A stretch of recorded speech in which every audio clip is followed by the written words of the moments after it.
Hello students, in this video we'll do word meaning, question answer, rhyme scheme and literary device of this wonderful poem The Laburnum Top, and the poet is Ted Hughes.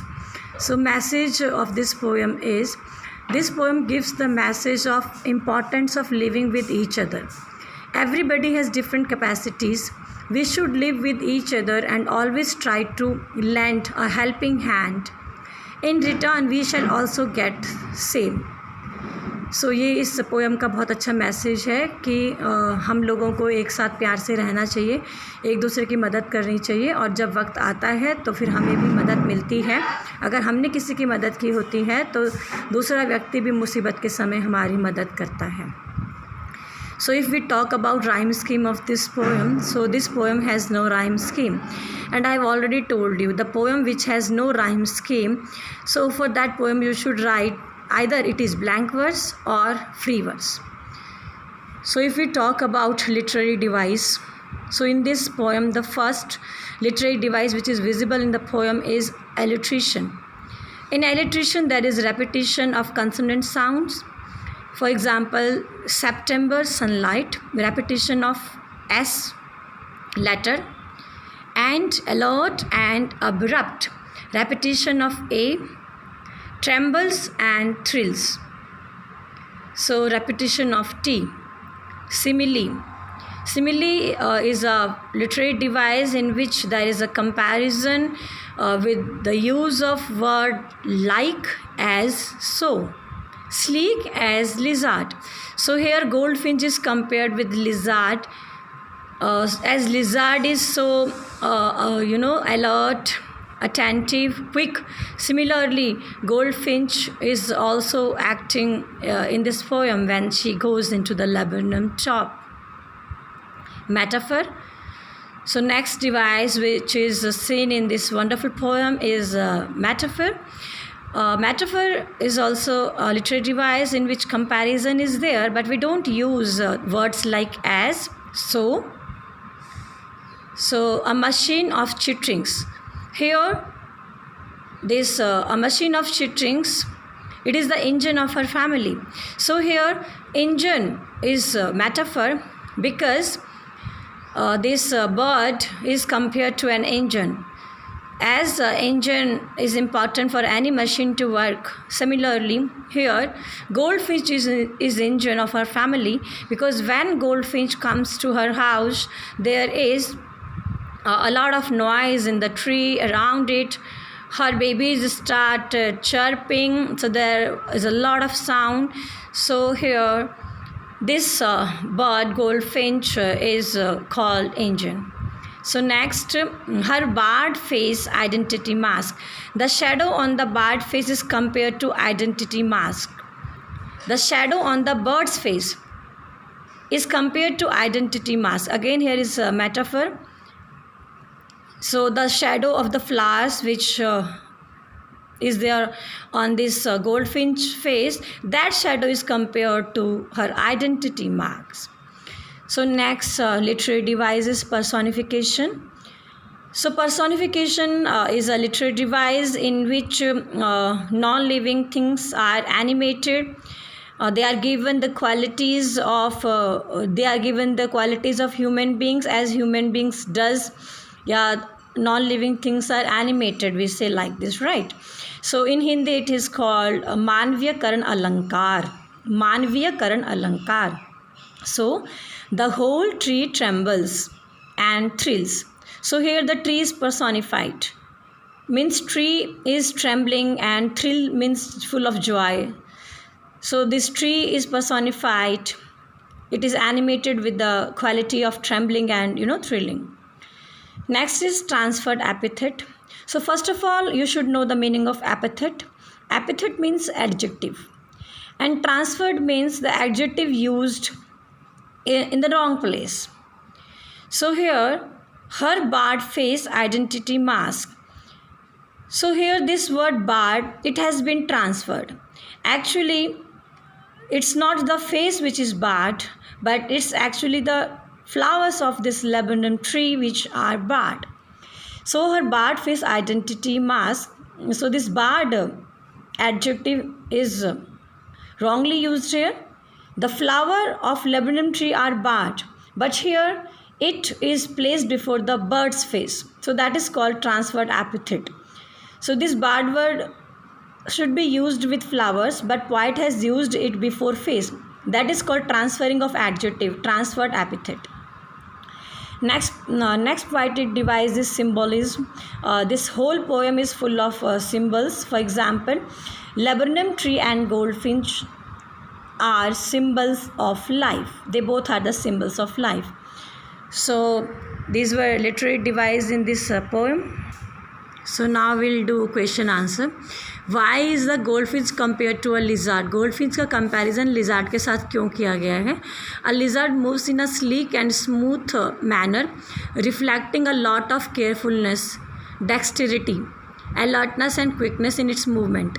Similarly, the entry of goldfish into the thickness of laburnum tree is sleek, alert and abrupt.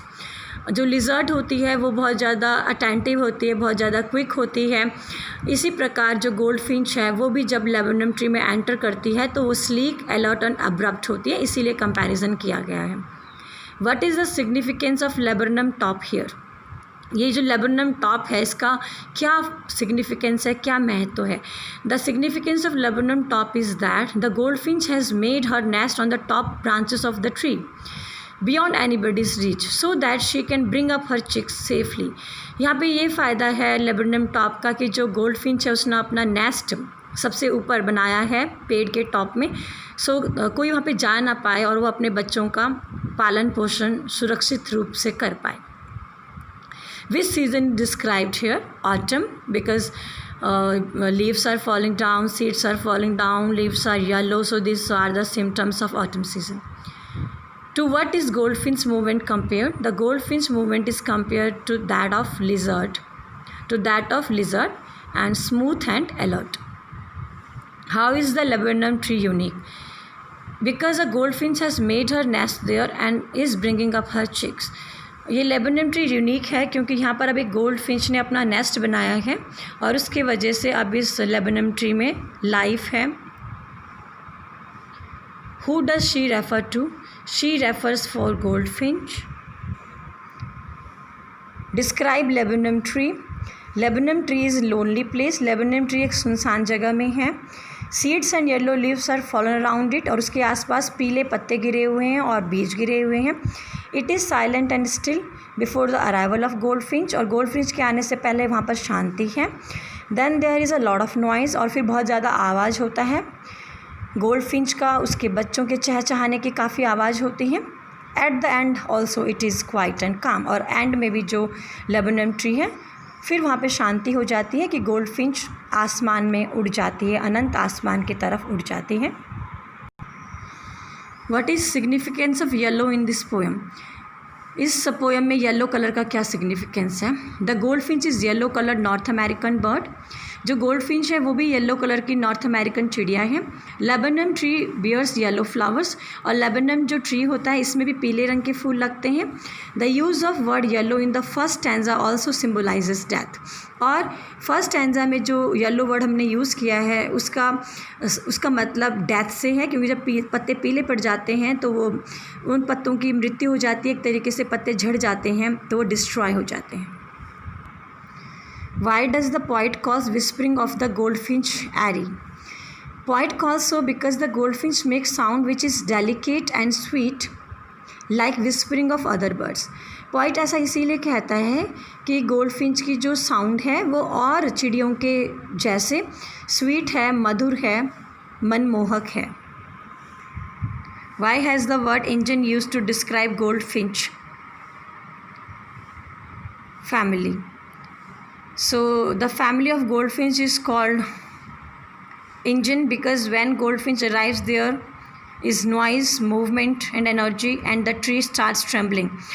goldfinch की family को भी engine कहा गया है क्योंकि जिस प्रकार engine जब चलता है तो आवाज़ आती है, एनर्जी होती है, तो उसी प्रकार जब गोल्डफिंच आती है तो उसके आने के बाद उसके बच्चे खूब आवाज़ करते हैं और उनके हलचल करते हैं जिससे पेड़ में भी जान आ जाती है.